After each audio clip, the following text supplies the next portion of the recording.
बच्चों की मजेदार कहानी बंदर और जादुई टोपी। बहुत समय पहले की बात है। हरे भरे जंगल के पास एक छोटा सा गांव था। गांव में बच्चे अक्सर जंगल के किनारे खेलते थे। उन्हीं बच्चों में एक बहुत शरारती बच्चा था। नाम था चिंटू। चिंटू को हंसना, मस्ती करना और सबको हंसाना बहुत पसंद था। एक दिन चिंटू के दादाजी उसे हाट बाजार से एक बड़ी रंग बिरंगी टोपी लाकर देते हैं। टोपी अजीब सी थी, लाल, नीली और पीली पट्टियों वाली। चिंटू ने जैसे ही टोपी सिर पर लगाई, उसे बड़ा मजा आया। लेकिन असली मजा तो तब हुआ जब उसे पता चला कि वो टोपी जादुई है। जब भी वो टोपी पहनकर कुछ मजेदार हरकत करता, लोग खिलखिलाकर हंसने लगते। हाट की पहली शरारत।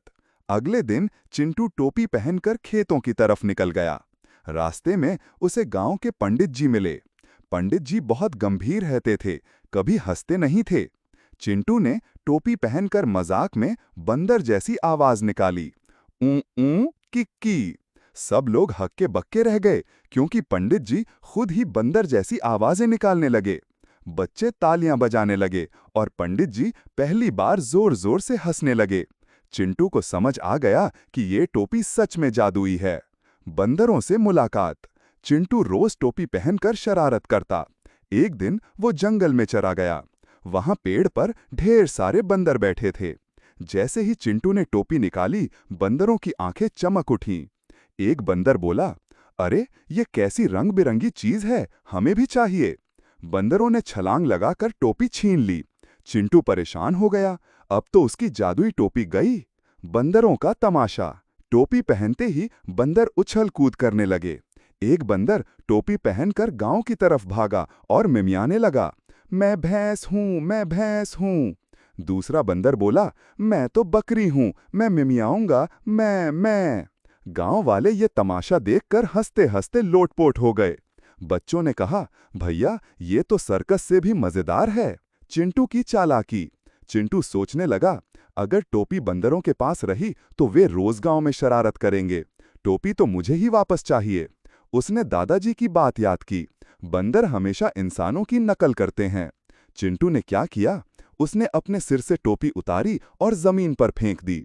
बंदरों ने ये देखा और तुरंत टोपी उतारकर नीचे फेंक दी। चिंटू ने दौड़कर अपनी जादुई टोपी उठा ली और हंसते हुए बोला, धन्यवाद बंदर भैया। गांव में हंसी का त्योहार। चिंटू ने सोचा, इस टोपी का मजा अकेले क्यों लूं, क्यों ना सब बच्चों के साथ बांटूं। उसने गांव के चौपाल में बच्चों को बुलाया और टोपी पहनाकर सबको अलग अलग किरदार बनाने लगा। मोनू को हाथी बनाया, डू डू। सोनू को बकरी, मैं। गुड्डू को बाघ, गुर्रार।